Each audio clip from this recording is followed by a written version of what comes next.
Hey guys, CryptoDad here again. Thanks for joining me on the Saturday night live stream, live from Michigan, where you can throw out, oops, it's not Saturday, it's Sunday, where you can throw out questions and I'll do my best to get them answered.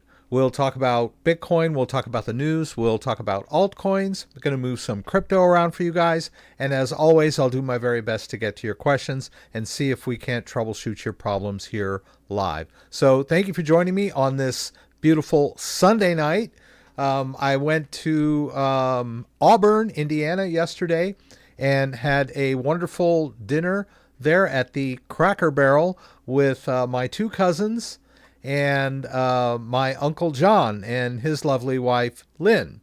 And of course, Roxanne had her husband, Eb, with her, and I had my wife and two kids. So it was great catching up.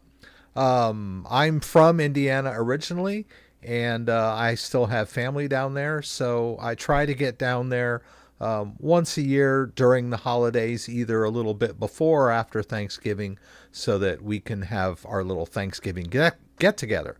And my cousin suggested we do it on Saturday, and I didn't want to be difficult.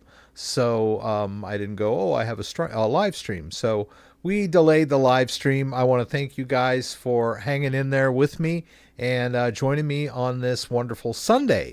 So welcome. I've got some news stories lined up tonight, but the news is kind of blah. There's not a whole lot going on since last week. We've been in kind of a range.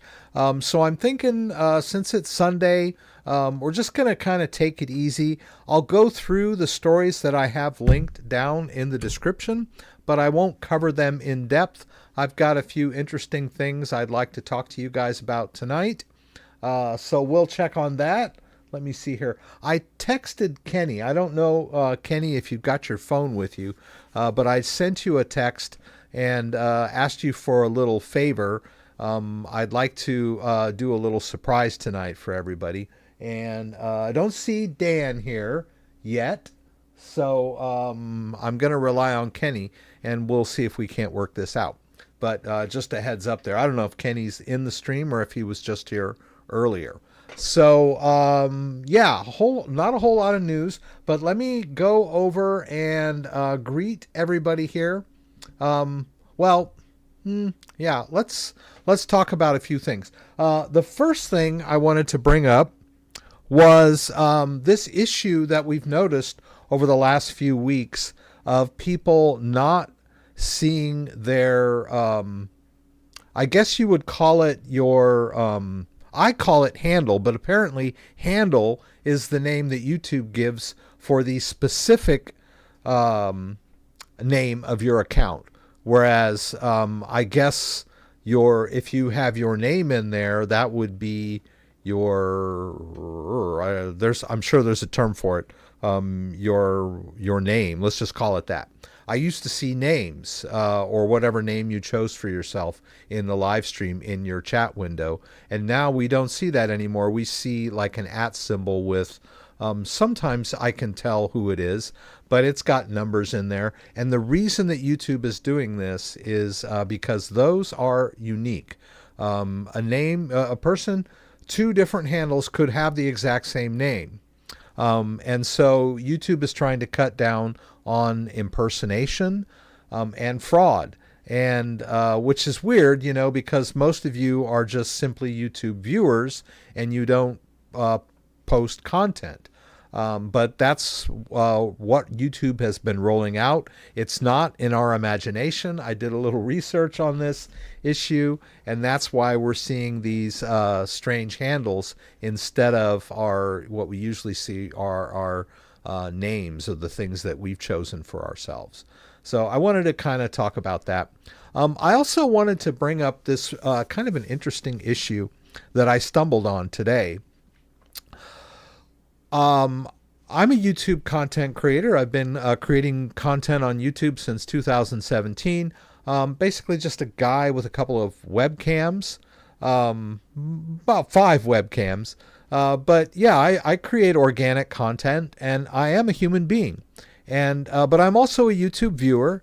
And when I go to my YouTube landing page, I get a lot of suggestions, and there's usually a section of YouTube Shorts. Now, I'm not a huge fan of YouTube Shorts.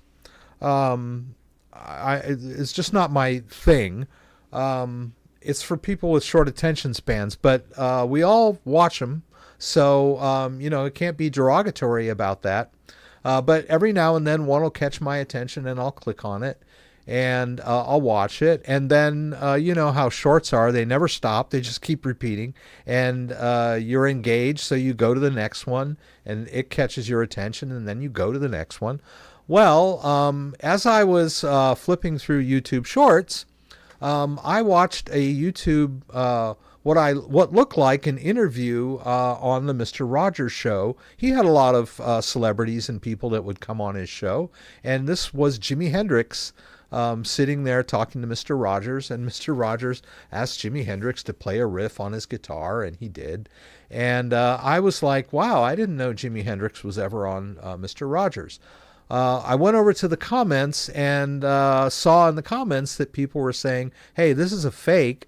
Jimi Hendrix played left hand.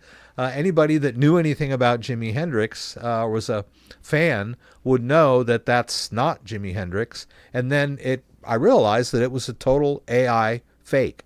And then I watched another video about a wolf rescuing the wolflet during an avalanche, and that turned out to be an AI fake. And I was looking through the shorts today and noticed that the vast majority of them are AI fake. Well, I say the word fake, because they are fake. They're not real. They're generated by AI. And then I wondered, why is this? Because it's my understanding that YouTube has banned AI to a certain extent on YouTube. Well, here's the thing. They have banned AI when it impersonates real people. That's one of the things that they claim. But what happens is there are so many shorts out there, and there are we'll call them users that are churning out huge numbers of shorts on a daily basis. And a lot of them are what we might refer to as this AI slop. And even YouTube, with all their technology, can't really keep up with this. And there's this very thin line between what's acceptable and what's not acceptable. If it's a likeness of a living person that's a big celebrity, it might get flagged right away. But deceased performers have to have their estates react, and that's a little slower. So a lot of deceased performers are put up there on AI, and the assumption, and I was wondering, how does this happen? And the assumption is, if the user, if it's an obvious fake, then it should be okay. But what is an obvious fake? Is the user fooled? And so the gray line is, if it's obviously fake, then it's okay, or it flies under the radar with YouTube, which it seems really strange. And I thought to myself, what kind of person would do this? Because I'm a content creator, and I do get revenue from YouTube, ad revenue from YouTube.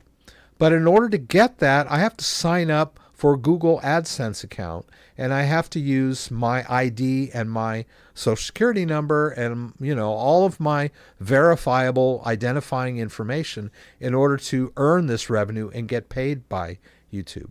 And I thought, well, are these AI fly-by-night channels getting paid in AdSense? Is that how they're making their money? And it turns out that that's not really. There is some fraud, or what we might call trickery or gray area behavior within AdSense. You might use a corporate LLC to get paid. You might use a family member's tax information to get paid so that you can sort of create a new account. But that only goes so far. Really, what I found out is that these AI generators accounts, they use their account without monetizing. They don't need an AdSense account, but because of the ferocity and the just the pure numbers of their videos, and they're catchy, they're gaining quick fellowships,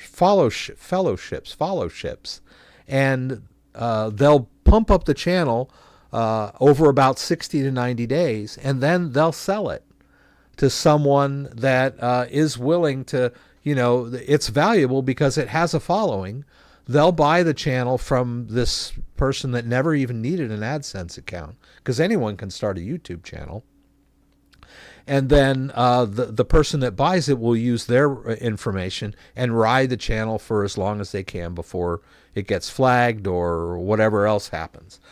These fly-by-night people can also make content that links people away from YouTube, maybe to TikTok or Instagram or somewhere else.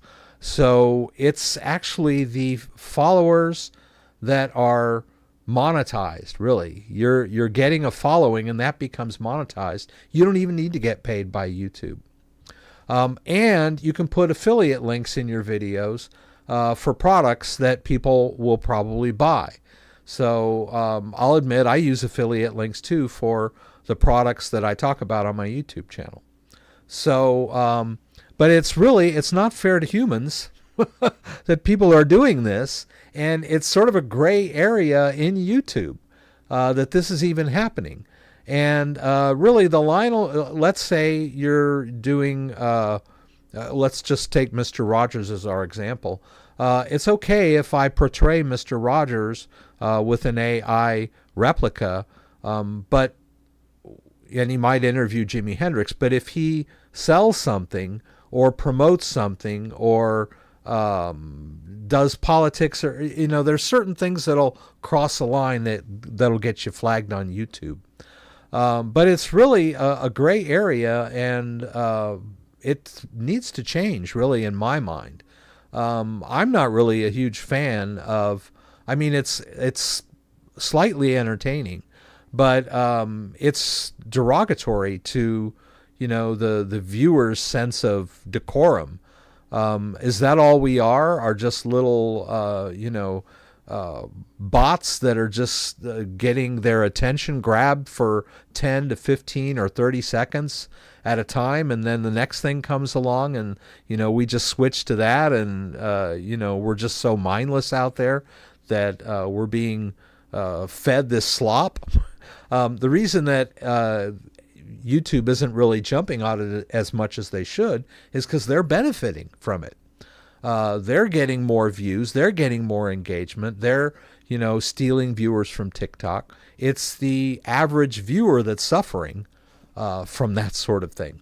So anyway, I'm a little off topic tonight, but it is on topic as far as you, I really care about you guys. You come here every week.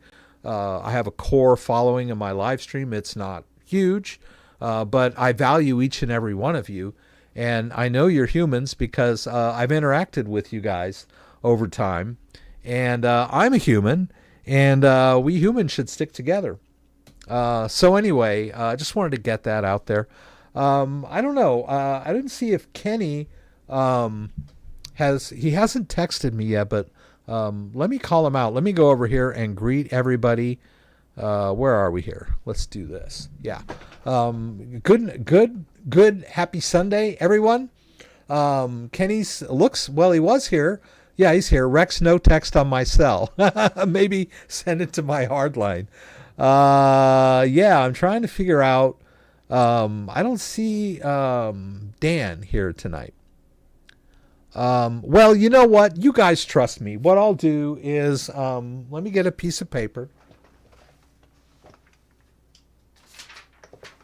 All right, I'm going to take this one piece of paper. Now, I don't have 20 pieces of paper laying around, I'm only going to use one, and you can trust me. And I'm going to write a number down. Let's say between 1 and 20. Let me see if I can find this pen here. Let's do 1 and 20. Okay, I'm writing the number now, and you guys cannot see the number, but I can. And you saw I just wrote one number. And what I'd like to do tonight, while everyone's still here fresh, is I'd like to give away this stealth card set for Tangem. I'm thinking it's a 3-card set. I don't see where it says. Oh, yeah, it does. Yeah, it's a 3-card set, a stealth, and drop your guess in the stream, and I'm going to check to see who did it first. And it looks like Fred got it. I probably should have done between 1 and 50. Yeah, Fred got it. It's 17. So notice there's only one number on this page. So, Fred, you're going to need to send me an email. My email is down at the bottom of the description, thecryptodad@gmail.com. And give me your shipping information or a P.O. box or however you want to work this out. I'll ship it to you, and I'll just use USPS. It won't cost me too much, and I'll just send this over to you. I probably should ask some of the other... actually, some of the other wallet companies do offer to send me products. I usually don't like contests very much, but just with you guys, I don't mind doing a quick giveaway. So yeah, Fred, I'm not sure if you've ever sent me an email before, Fred, but just go ahead and shoot me. Say hello. We'll talk. And if you want to shoot me an email and do this over the phone, that's fine with me too. If you'd rather not put your name and address in an email, that's fine too. We can do it over the phone and figure something out. But yeah, I'll see what I can do about offering more of these in the near future. It is the holidays. So thanks. Did anybody guess negative? That would have been cool if someone had guessed negative. Yeah, no, everybody, thanks for jumping in on that. I was just sitting around today and I was like, you know what? I think I should give away a nice little Christmas gift for you guys. So Fred, thank you very much. And thank you everyone that threw in a guess. And you guys trust me, I'm sure. And I'll see if I can do more. I have a lot of opened wallets, but I wouldn't want to give away an open wallet. I mean, you guys know that they would pass the genuine check. But anyhow, yeah, this one I never opened. You saw me open it last week in the gift set. So let's go into the news real quick. Oh, if you've never been in the stream, there's a whole bunch of stuff here. Oh yeah, let me just quickly cover the videos I did this week. I did this Trezor Safe 7 video, the phone setup only. The Trezor Safe 7 is the very first Trezor device that can be connects with your phone via Bluetooth, and you can actually manage crypto using Bluetooth. Their previous devices did not have Bluetooth. You could only connect them to the computer, and they had a phone app, but it wasn't anything you could use to manage crypto. It was just a watch-only monitor of your portfolio. You could just export your Trezor suite out to your phone app and just watch your balances, but you couldn't actually manage crypto. You couldn't move crypto out from that or in using the phone. So the Trezor Safe 7, and not only can you manage crypto with the Trezor Safe 7, you can actually set up the whole device from scratch out of the box with just your phone. You can go through the entire setup process using your phone. So that's pretty cool. And you can update your firmware using Bluetooth in your phone.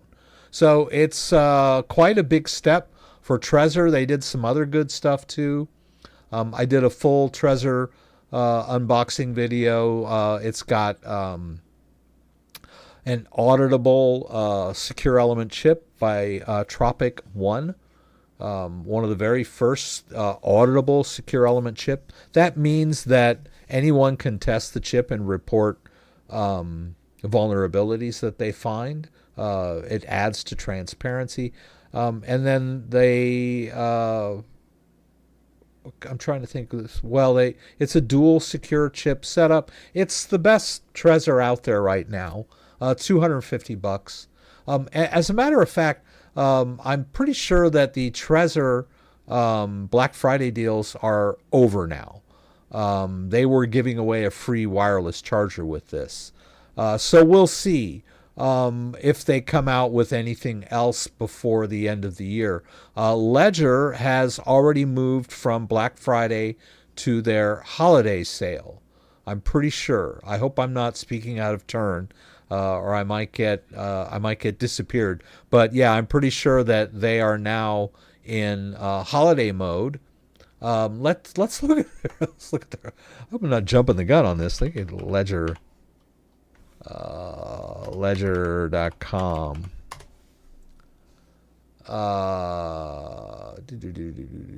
Yeah. They have moved what was their Black Friday deals to holiday deals, and I believe these are good until like January 3rd. So they're still selling the Ledger Nano X's for 50% off. You can get all this stuff on my landing page. I got a link there in the description. So that's pretty cool. And then it looks like Tangem is still running their Black Friday special. That code appears to still be working. That'll give you 30% off. They're saying this ends December 9th. Okay, so Tuesday. But so yeah, you can still get their Black Friday deals until Tuesday. So check out Tangem. The link's down in my description as well. And then I told you I did this video. I did the second part of my interview with Charles. I asked him quite a few tough questions that I have been getting from people that throw up questions in comments and emails, and questions that I personally had about Ledger devices and the Ledger company and stuff, and he handled all those questions really well. So if you have questions about Ledger, and I've got in the description here, you can see some of the questions that we covered straight from the source, their chief technology officer. So if you're curious about any of this stuff, you might want to check out this interview. And the news. Let's cover the news. Yeah. So like I said, the market's been kind of on a blah. Bitcoin dipped below 88K. We were kind of holding around 90,000. We're back up at around 90,000, right? So, but this article was written 6 hours ago when Bitcoin dipped below 88K. Not too bad, but that's kind of where we've been. Bitcoin sees snap volatility, dipping to a close of 87,000. Traders expect weaker BTC price action into the Fed interest rate decision. Bulls need to keep hold of 86,000, says analyst. So that's where we are with the market. Strategy, there's been a lot of FUD around strategy because of the price of Bitcoin has dipped. Apparently people are worried whether they'll still be able to keep up their dividend payments. So they're sort of investing in cash or diversifying into cash. And their CEO was on MSNBC, and he announced that they've got this huge cash reserve that will cover all of their dividends for a long term. Right? So don't worry about MicroStrategy. There were, I think it was, I don't remember, maybe it was last weekend or last Sunday night or Monday, whenever it was that we took another dip. There was some FUD, and some of the FUD was strategy, and some of it was Tether. So, I've got a little story here about Tether. They are not insolvent, but that was, I think, some of the FUD was floating around that Tether was insolvent due to the crypto market pullback. But that's pure FUD because Tether has, a lot of U.S. treasuries, a lot of gold. They have a lot of hard assets to back up their tokens. So they are in no danger whatsoever. So those were like the biggest FUDs: the strategy FUD and the Tether FUD. So, and it's funny how, the FUD makes the market pull back, but then when they come out and, correct the FUD or, verify that it's not true, the market doesn't jump up as it should have, but it doesn't. Yeah, that's one of the things about markets and market behavior. Let's see here. Bitcoin treasury firms enter Darwinian phase. I guess that means only the fit survive. Because a lot of companies that were, leveraging themselves, but taking out loans to buy Bitcoin, that's all well and good when Bitcoin's going up. But when Bitcoin pulls back, that could cause problems, right? You might have to, make your loan payments or whatever. The report said the digital asset treasury trade has reached its natural limit as equity prices fell below Bitcoin net asset value, causing the issuance-driven growth loop to reverse and turn leveraging into a liability. Well, in my view, leveraging is always a liability. I don't leverage. I don't use leverage. I don't recommend anyone should. I think it can be very dangerous, but there are a lot of companies that are doing it. But yeah, and now that the market has pulled back, it's turning into a liability. Also good news on the adoption front. Western Union is, getting more embedded in the stablecoin ecosystem. They're thinking of coming out with a stable card, which would, I guess, be kind of a credit card or ATM card that is issued by Western Union that people in other countries could use to receive remittances of their own or from their family. And these are targeted to high inflation countries like what was the country? Argentina, which has like 250 to 300% inflation. And then, so if someone in their family sent them $500 from the U.S., by the time they spend it in the next month, it's only worth $300. So this would change if you're, holding stablecoin, right? Rather than, like, if I send you $500 Western Union, it's going to convert to your local currency, and then the inflation is going to eat it up. But if you're holding stablecoin, you're a little better. Not that there's no inflation in the U.S. There is, but not 250% or 300%. So we had talked about Western Union getting involved in stablecoin a month or so ago. I think it was Kenny that sent me this, or so one of the Gregory or someone sent me this story about Beeple, who's a famous artist who was in the news quite a bit in 21. He sold one of the most expensive NFTs ever. This was back when NFTs were really big. They've since, the ecosystem of NFTs has collapsed as far as the market goes. They're still around, but it's not like people aren't spending 69 million on NFTs much anymore. But this is kind of an interesting little Beeple made robot dogs with Musk, Zuckerberg, and Warhol heads that poop NFTs. Now, he asked me when he sent me this, do you think you can play around with this? And I looked in here for a link, and I think maybe here, I didn't have a chance to actually go check this out and see if I could maybe collect one of these things. I don't know, maybe now they might be easier to grab, but these things tend to sell out. If they're giving stuff away like this, they usually, they get gobbled up pretty quick. But I doubt that any of these these crypto collectibles are going to be worth anything in, 6 months. So, yeah. Oh, yeah, Fred just sent me an email. Nice. Thanks, Fred. Let's see here. And, this is kind of an interesting story about Bitcoin Casasius.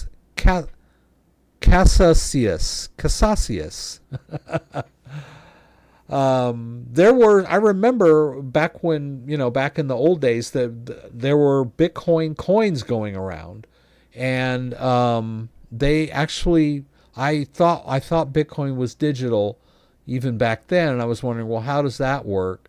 Let me see if I can get a picture of one. Yeah, it comes in a, okay, so it comes in a little container. Whoops, sorry about that. And this is the crux of the biscuit here. It's got a little laser seal on it, a holographic seal. And when you peel it off, you get access to the Bitcoin that was stored on it. It's basically a paper wallet in the form of a coin. And they were issued back in 2011? No. Was it 2011? Oh, I'm in the wrong story here. Yeah. They were issued back in 2011 and 2012. They were minted. It's basically just you create a wallet and then you assign it to this coin and you cover up the private key so that you don't have any access to it, and then you sell it.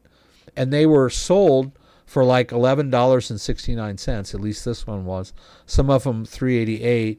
Bitcoin was I saw it up here. At the time, Bitcoin was at $3.88. And now they had 1,000 Bitcoin in there. Right now, worth 179 million. A theoretical return of 2.3 million%. So basically, you remove the tag, and then you can, move it into a real wallet rather than a stagnant paper wallet. And by the way, paper wallets are really obsolete now. Paper wallet is a single key printed on paper with like a QR code for the private key and a QR code for the public key. They're obsolete now because a 24-word mnemonic phrase, a BIP39 24-word mnemonic phrase, does the exact same thing, but it can create multiple addresses of multiple cryptos, right? Using a hardware device or even like online tools. So the idea, people always say, "Oh, I'm just going to use paper wallets." Please don't use paper wallets. They're obsolete. They're very risky. It could get lost or destroyed. A mnemonic phrase is so much more powerful and versatile. They basically replaced paper wallets. So anyway, I'll just get. It's very similar to this little thing that I have here. This is a Ballet wallet, and Ballet basically does the same thing. They create this card, and under this sticker is the private key. And so you can drop Bitcoin in here. And for me, it's kind of a one-way because I don't want to peel that sticker off. I will someday, maybe, or my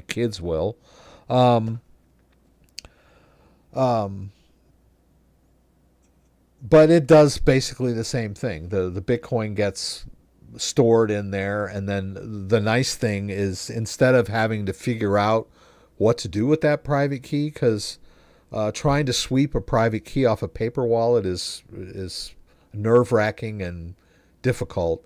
Or I'm sorry, the Ballet has their own app. So I mean, if you peel the sticker off the back, you can use their app to access the Bitcoin, or they have Ethereum ones too. But it's just kind of a static place to keep your Bitcoin. Yeah. Well, let's see here, Kenny. I was laughing when you sent your NFT poop. Never thought you would put it in the news section of the stream.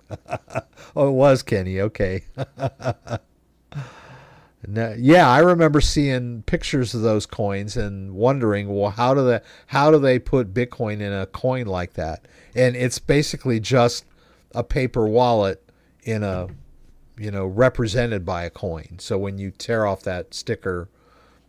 Oh, and some people were worried, if these coins are starting to show up, the market's going to tank because there'll be a flood of new crypto or new Bitcoin. As it turns out, one of the guys that has one of these wallets, and this is where they talk about what it is, the coins and the bars.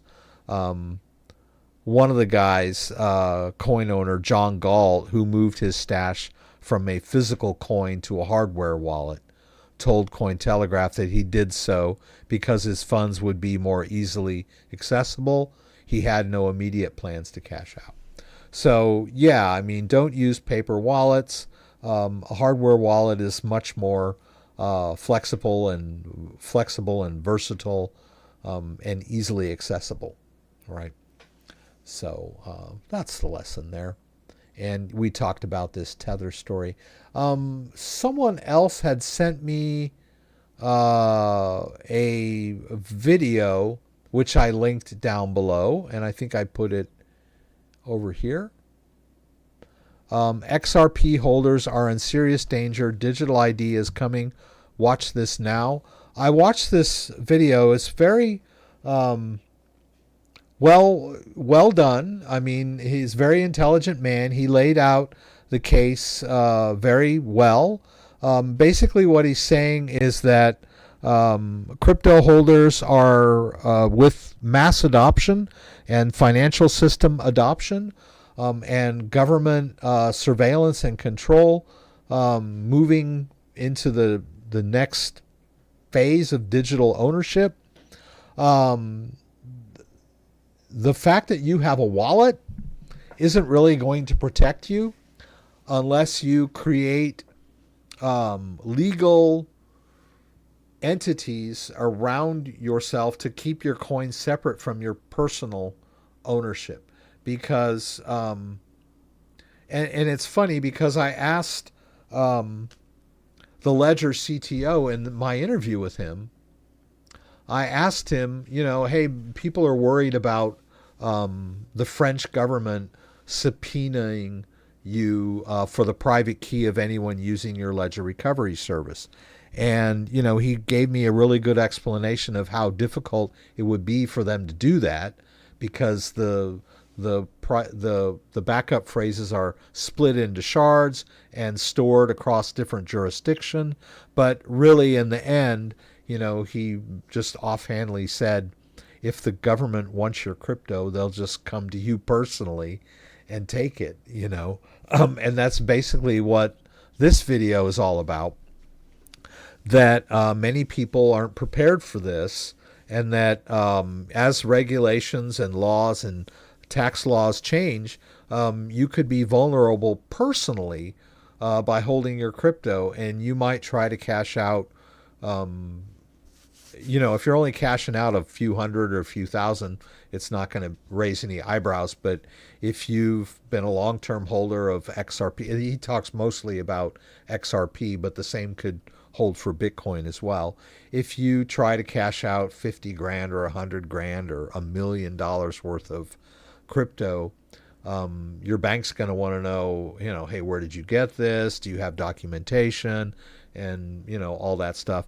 And he's recommending that you come up, he's telling us that rich people have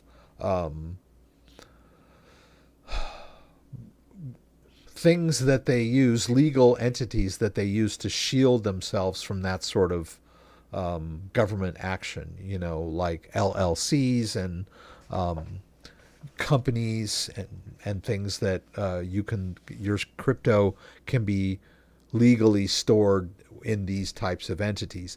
And it all makes sense. It's not like he's lying, but he is also promoting his own service called XRP Insiders Elite, where he can set you up with these services. So you have to take what he says with a grain of salt. And, I liken it to the homeowner insurance salesman. The homeowner insurance salesman is going to come over there and tell you, how, your house could burn down, something could flood. But he's basically trying to sell you homeowners insurance. The same with life insurance. He's going to tell you how, fragile our life is. And all that stuff is true, but he is trying to sell you insurance. So I kind of take this with the same attitude. What he's saying is true, mostly true, but in the future and somewhat speculative. But you have to take what he's saying with a grain of salt, because he's selling a service for legal protections for your crypto. So, it's a great video. I watched the whole thing. It's a 24-minute long video. But yeah, it's something to be aware of as a crypto holder. Very interesting take on where adoption is taking us, right? So something to be aware of. Yeah.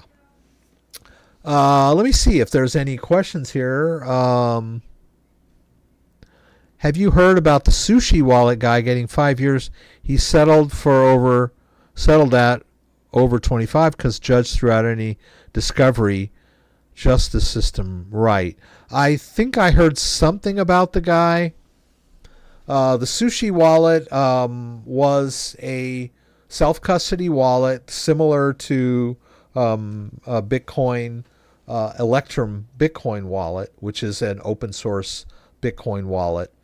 I think Sushi Wallet was the same. I'm pretty sure it was open source. You could download it, and you could store Bitcoin in there.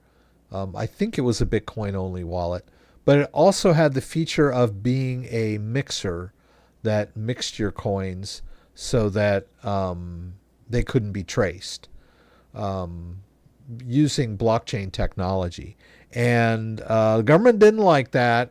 And they considered it terrorist financing, money laundering, child endangerment, all the other stuff that the government likes to point out, as that they're doing good when actually they just want control over you and your money.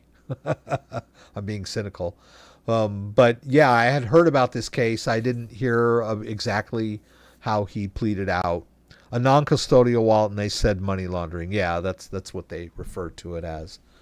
So yeah, this is stuff for holders to be aware of, and I think there's a lot of, we've been praying and hoping for adoption so that our crypto investments will gain traction. But one of the downsides of all of this financial adoption is, the ETFs. There are more people coming into crypto now that are just investing in ETFs. So the crypto ecosystem is not really benefiting from all of this mainstream adoption as we thought they would, to a certain extent. I think there were more people buying wallets last year than there were this year, just based on, my affiliate figures for this Black Friday. Although I think last year during Black Friday, the crypto market was in an uptrend. And this year, we had kind of a scary pullback in October, and we haven't really recovered from that. And people are pretty fickle. So maybe that's why there's not as much interest in, I can look at my channel, my views, and they sort of go up and down based on the current state of the crypto market. So, I mean, that's just one of the drawbacks of my genre is that when, even though it's about education and self-custody and self-sovereignty, it does tend to, my views fluctuate with the market. I'm at the mercy of the market. And when the market's up and people are interested and the prices are going up, people tend to watch my channel more and buy more hardware wallets. When the market's down, there's less interest in my channel and less interest in purchasing wallets or self-custody wallets. But all of this adoption is bringing us to ways that people can invest in Bitcoin and other cryptocurrencies that are above board and covered by their, all of their legal protections. There's a chain of custody and all that sort of stuff that you're not going to have if you tried to sell Bitcoin or XRP that's been in your wallet since 2017. If you're invested in an ETF and you decide you want to cash out $1,000,000, you had $1 million, just let's say you put 500 grand in there and then it went up and you're selling it a million. No one's going to bat an eyelash because it's all through a giant brokerage firm. But if you're into self-custody, you could kind of be at the mercy of the system, as it were. Yeah, so maybe there's going to be less interest in self-custody moving forward, which is kind of a shame because all of us practicing self-custody have kind of been hoping for mainstream adoption over the years, and it's kind of a mixed blessing. So interesting world we live in.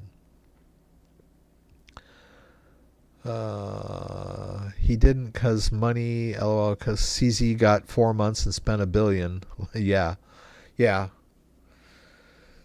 The CEO of Binance was accused of money laundering. Actually, he wasn't accused of money laundering. He was accused of not having enough verification, appropriate or acceptable level of verification. So he was never really accused of money laundering per se. It was just that his platform didn't have enough protection against it. And it's a fine line, but it's definitely, he wasn't arrested or convicted of being a money launderer. He was just of regulatory failure.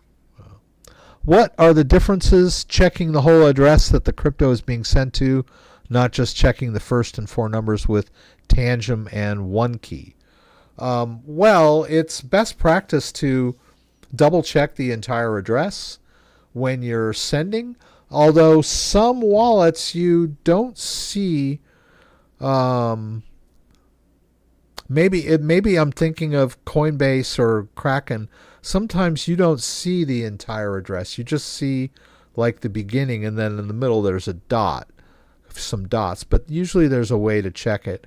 I'm generally pretty confident when I'm sending back and forth between exchanges, and I usually only look at the first and the last.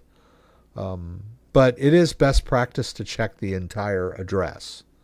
I'm not sure how that would apply specifically between Tangem and OneKey, though. I think they're on an even playing field as far as checking your... I mean, that's the idea of checking an address from beginning to end is kind of independent of what wallet you're using, in my opinion, if that makes any sense. But yeah, one thing that I would say on that topic is that I guess some people are kind of lazy, and instead of, whenever I make a transfer between my wallet and an exchange, I always go directly to the exchange and get the address of the wallet every single time. I go, hey, I'm making a deposit. right now, give me an address. And then you get the address, and then you send your wallet funds to that address. Some people go into their wallet and they go to previous transactions in the wallet. Okay, well, I sent to Kraken yesterday. Instead of going over to Kraken and getting the address, I'm just going to click this previous address that I used yesterday, and just send some more to Kraken, or the other way around. You're sending from Kraken to your wallet. That's really not best practice. It's best to grab the address every single time. Sometimes addresses change, not day to day, but deposit addresses on exchanges do change over time. Now, Coinbase has new deposit addresses. They shuffle them, but they will still honor old ones. So if you're using that little lazy system of looking at previous addresses and sending, they'll probably end up where you expect them to go. The only pitfall is address poisoning. Sometimes scammers will send you fake or very small dusting transactions into your wallet, hoping that you will be lazy and click one of those to make a transfer. And then it looks like yours. It may look very similar in the beginning and end, but maybe with a few characters changed in the middle. And that's what you're trying to avoid by checking an entire address. So, but if you use that best practice of always getting a fresh address just pretend like you've never done it before every time. Just go through the full motion of obtaining the address from your device or obtaining the address direct from your exchange every single time, and don't just reuse old addresses. You'll probably avoid a lot of that. Thoughts on Arculus? You have Tangem, thinking of getting another cold wallet.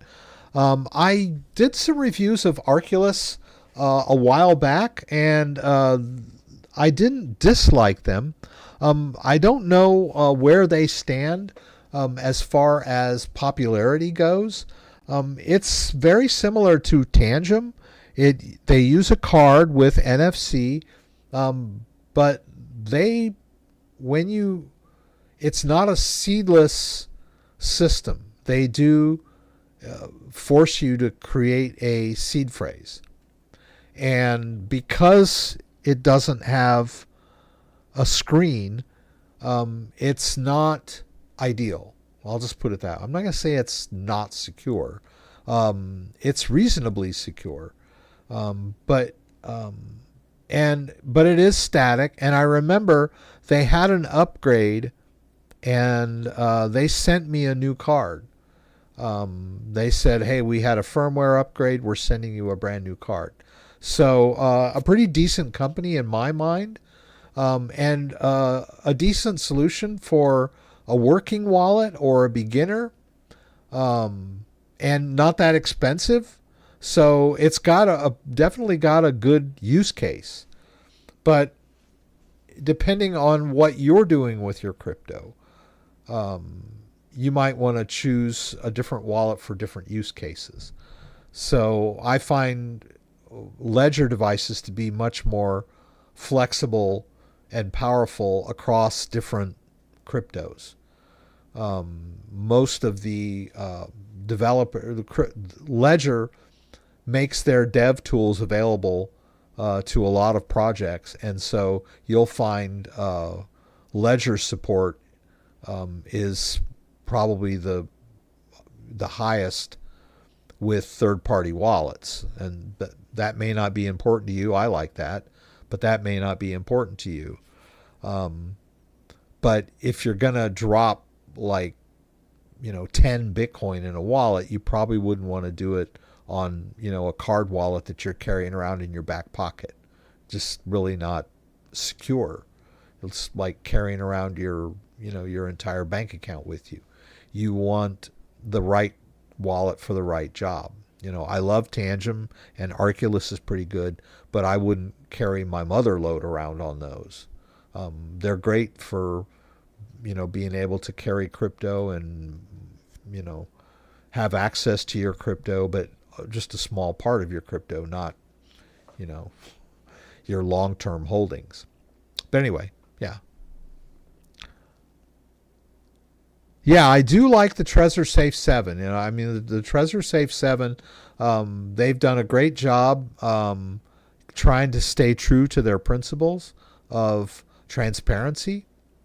They don't, their software is open source, and the secure element chips are auditable. You have to remember that you really don't want open source on a piece of hardware. Open source, it applies more for software projects. Open source software, I can, if I can go to their GitHub site, I can download the software, and then I can compile it and run it on my own computer and verify that it does what it says it does, and I can see the code and I know. But I can't, if I go to a GitHub and download the firmware for a Ledger or a Trezor device, in order to verify that it actually works, I would have to actually manufacture a secure element chip in my home, and I can't do that. So we have that problem of verification, and then there's also a deeper issue that hardware can't really be open source down to its core.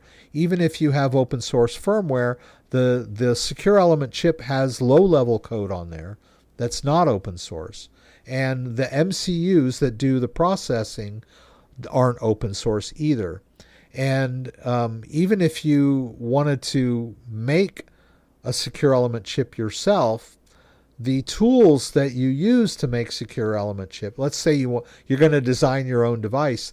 I don't know the names of all the tools that you use for fabbing or fabricating secure element or silicon chips, but those tools, are not open source either. You don't know how those things work. So there's always a point of trust that you reach when you're dealing with hardware. And so there's a lot of people out there that say, oh, I only want an open source hardware. And there's a lot of companies out there that claim to be 100% open source. But when you're dealing with hardware, you have the verification issue and you have the point of trust issue.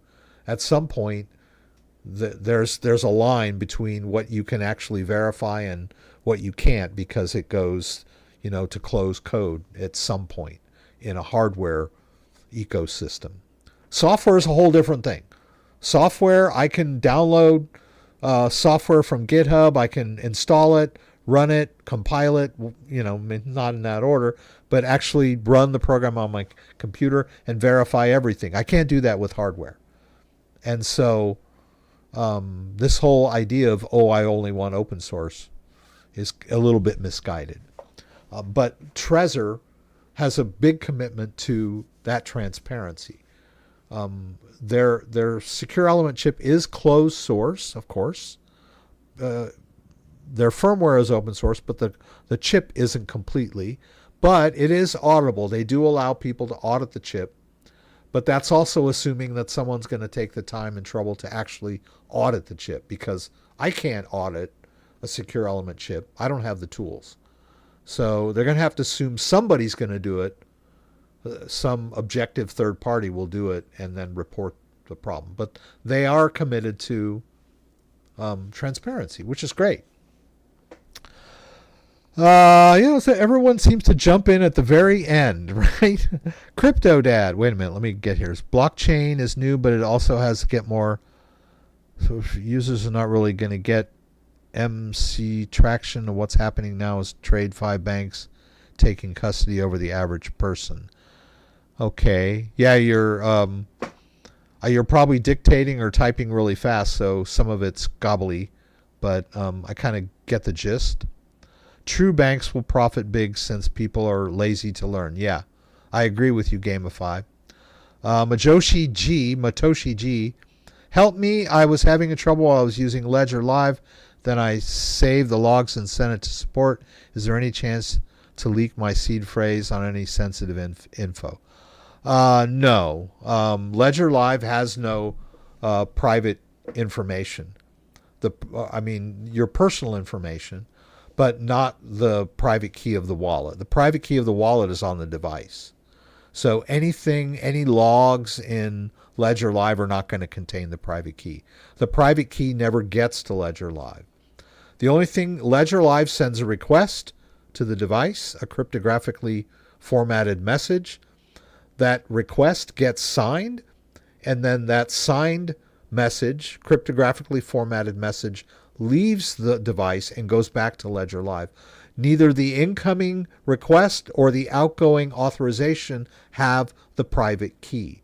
So there is no danger of you sharing anything with Ledger support that's going to reveal your private key. But I would double check to make sure you're dealing with Ledger support. A lot of people get scammed. They run out and they get desperate.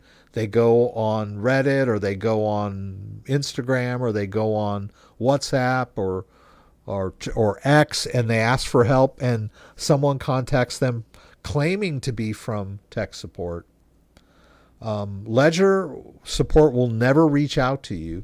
You have to get Ledger support through their support site, and you have to fill out a ticket. There's a little chat bot down here in the corner. There was, yeah. And that's how you get in contact with Ledger. So I don't know if that's how you got in touch with Ledger, but I'd be very wary dealing with tech support on a Ledger device. Watch my channel. You should probably try to solve your own problems to the best of your ability. I'm not trying to bag on you. I'm just saying, if you're contacting Ledger support, you want to make sure that you are in touch with Ledger itself. Shipping, sending your Ledger Live logs, there's no danger in that. But if they're a scammer, they might at some point come back and say, you know what? The logs didn't help us. Could you just put in your seed phrase? That's where the red flag should go up. That's when you know you're dealing with the scammer. So, I like DLO Friday highs off the highs with strong buy of 19. That's fundamentals. Chart looks good for upside. You're talking stuff I don't quite understand there, Michael. You saved me a lot of stress when I had to update firmware on my Nano S. Many thanks, CryptoDad. I'm looking to get a new wallet to replace the Nano S. Hank Hill 3126. Thank you so much for that vote of confidence. I appreciate it. People uneducated on private custody get scared to do it. They don't want to lose. It took me 2 years to learn and get cold storage confidence, but CryptoDad helped a lot. Thanks. Thank you for that. Yeah, crypto self-custody is not easy, and it can be terrifying when you're just getting into it. The first time I don't remember when it was, must have been in 2020 or 21. I had one Bitcoin, and I was moving it from one place to another. I was moving it into a passphrase protected wallet from I was just moving Bitcoin from one wallet to another. And I've been doing it for several years. And it was like one of the scariest things I'd ever done, to transfer Bitcoin, one whole Bitcoin from one place to another. It's terrifying, even for, a seasoned user. So I can understand if you're new to crypto, it can be horrifying, scary, trying to move your money around like that. But, stick with me, stick to the basics. Don't move crypto when you're stressed out. Try to stay calm. And it's not rocket science. You can do it. It's, it does take a little research and, but you're investing in yourself. You're investing in your self-sovereignty. So it's a good thing, right? Well, I'm going to wrap it up tonight. Fred, I saw your email come in. I will definitely send this Tangem. I always hold it upside down. I'll send this Tangem over to you, And I'm glad that you guessed the number correctly. I want to thank you guys for coming on a Sunday. I really appreciate it. Thank you, Kenny, for all the news. I used your news stories as usual. Thank you, everyone that asked questions. And if I didn't get to your question, shoot me an email. It's in the description down below. Just go down to the very bottom, past the news stories, and there's ways to contact me. The best way is to shoot me an email. Be more than happy to answer your question through email. So let's go over here. Once again, I'd like to thank everyone for joining me. We do this usually every Saturday. I will be back at it this Saturday, 6 p.m. Eastern Standard Time. Join me again for the live stream from Michigan, where you can throw out questions and I'll do my best to get them answered. Hope to see you there. If you like this video, give me a thumbs up. If you'd like to subscribe to my channel, I would appreciate it. When you subscribe, there's a little bell that you can click that will allow you to be alerted whenever I post new content.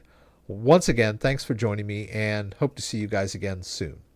Good night, everybody, and stay safe during the holidays. Watch out for scammers and drive carefully. There's a lot of crazy people out there on the road. I want to see you back again.